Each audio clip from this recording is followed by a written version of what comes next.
And are you refreshed? Yes. Good. What could possibly be left undone? We figured it all out pretty much, haven't we? Right here? Hello. My question is, what is the link between luck and the law of attraction? Luck and the law of attraction. What's the link? The more you understand your point of attraction, and the more you focus on what you want, the luckier you are.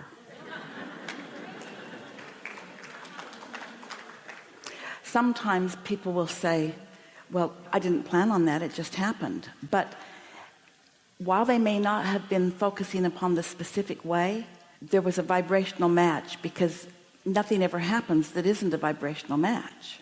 The reason that luck is even part of the vernacular or the consciousness of human life is because if you're not deliberate about what you're doing, you can't explain why things are happening to you or anyone else. So you can't connect the dots. So there are a lot of dots that are connected that aren't accurate. What comes to you is always a vibrational match. It just is. So there's no such thing?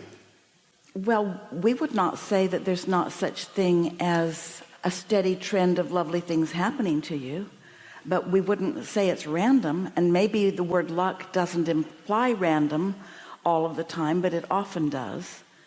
Sometimes Esther says, I'm lucky that way, to people who she knows she doesn't have time to explain. Somebody will say, well, you were in the right place at the right time. And Esther say, I'm lucky that way, because it's an easier way. And yet it's sort of doing them a little bit of a disservice. It'd be better if she said, well, actually, sit down.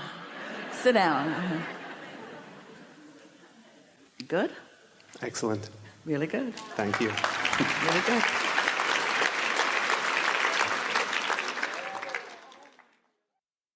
I don't even have a question. I just wanted to be up here with you, honestly. Thank you so much. Well, lucky you. Wow. I don't know what to say. I just want to say thank you. I've been listening to you since I was 16, and I'm going to be 25 soon. So, yeah, me and my inner being, we're so close. We have such a great friendship. I love my inner being, and I know they love me, and I take everything you say to heart. I just want you to know that, and thank you for choosing me. Well, maybe you didn't come up here to get something. Maybe you came up here to give something. Wow. Which is a vibrational match for you, isn't it? Mm-hmm. Good? Are you good? Yes, I'm good. Thank you. Thank you so much.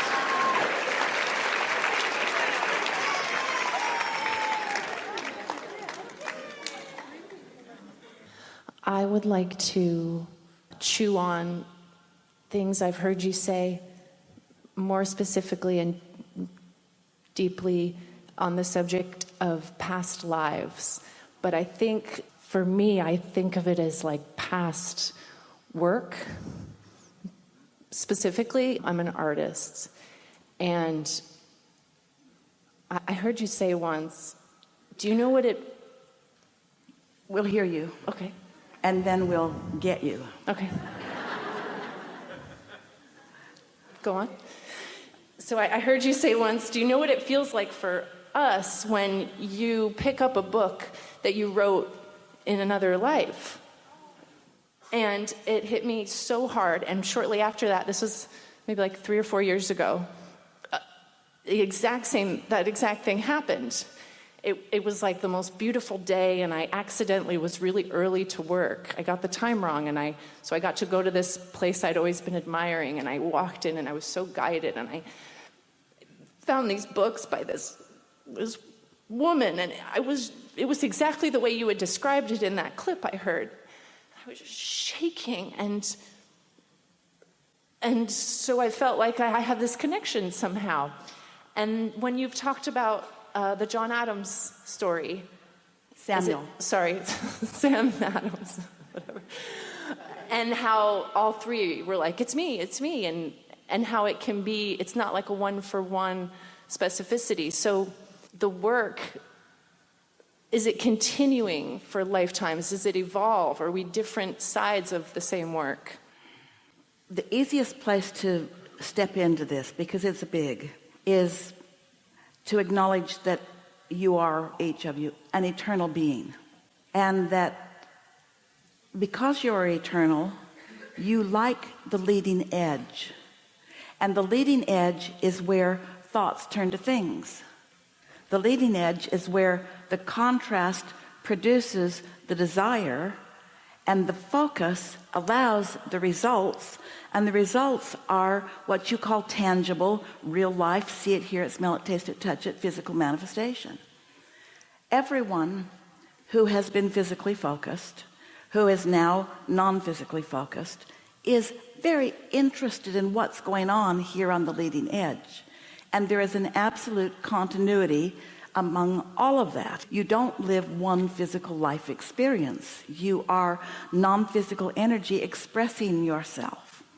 You like balance and you like understanding, and so you do choose different environments in which to immerse yourself, to activate different aspects in order to launch different rockets, because it's just really, really fun to do that. But the difference between how it is seen from non-physical and how humans mostly want to see it is that there's not this pattern or path or pre-assigned prerequisite. It is really spontaneous, in the moment, inspired creation. That's what you come for. In other words, if we could encapsulate the attitude that the consciousnesses that you are holding or focused upon as you are making the decisions to come into this physical experience, it's more like, well, this should be fun, let's see how this goes, than it is, boy, I'm going to get it right this time. Because you know that there isn't any getting it wrong, that it is expansion. And this is what you really know.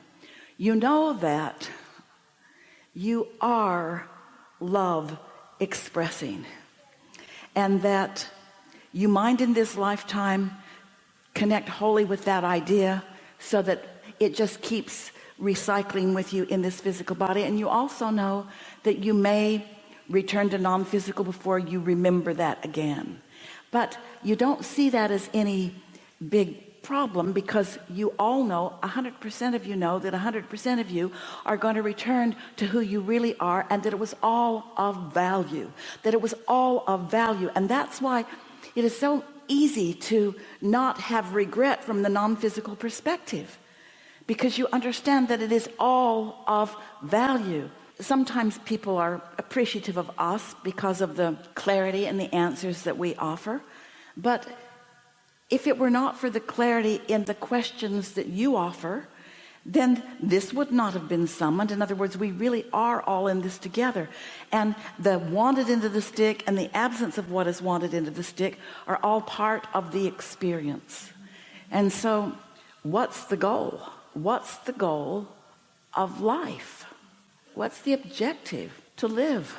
It's the active, in the moment experience of becoming, of continuing to become. And so, yes, of course, everything that you've lived before is part of the platform of that which you now are. But we want to, and we almost cut you off before we heard the extension of your question as you first sat down, because none of you came into these experiences intending to recall past lives and pick up where you left off, because it is not like that.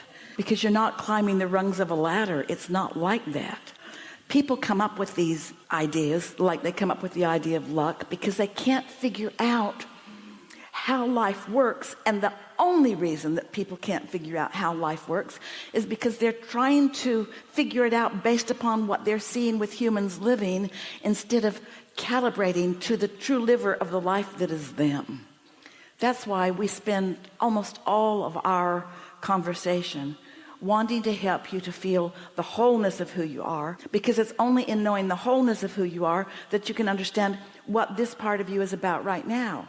And so what you want to talk about is all these parts of you, all these parts of you, all these parts of you, all these parts of you. And what we want to talk about is this part of you that became because of all these parts of you, but it's this. That's why we say there's no regression. If you go back and try to figure out another life that you've lived, that's regression. That's trying to regain a perspective in a different time with a different set of different people with different bags of marbles. In other words, it's like trying to understand your parents or their parents, or even to make sense of your own childhood. In other words, you just cannot perceive from other than where you now stand. And the biggest part of that, the reason that you cannot perceive very far from where you now stand, is because your inner being will not go back.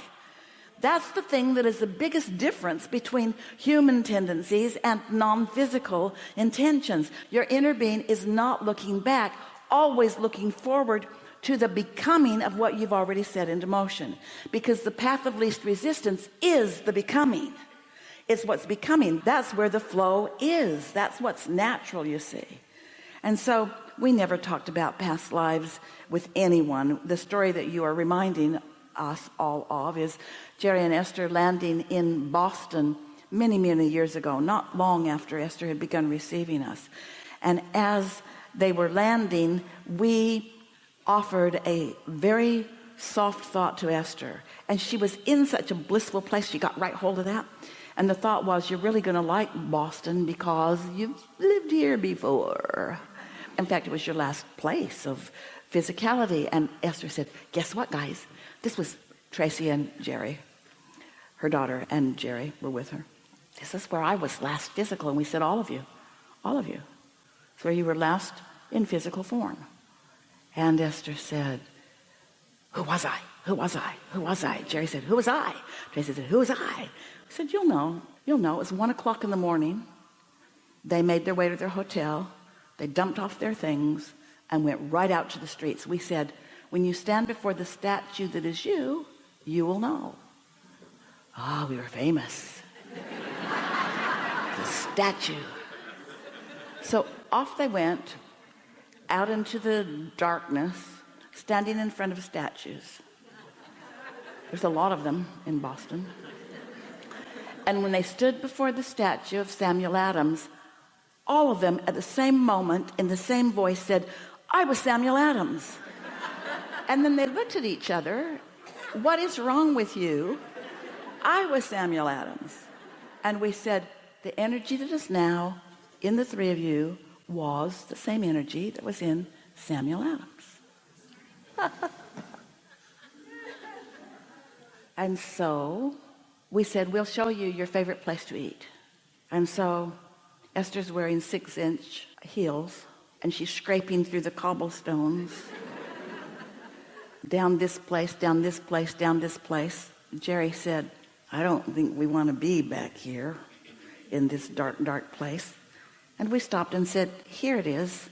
And on this old building was a plaque that said, Boston's first eatery. Then they said, one of them said, show us where we're buried.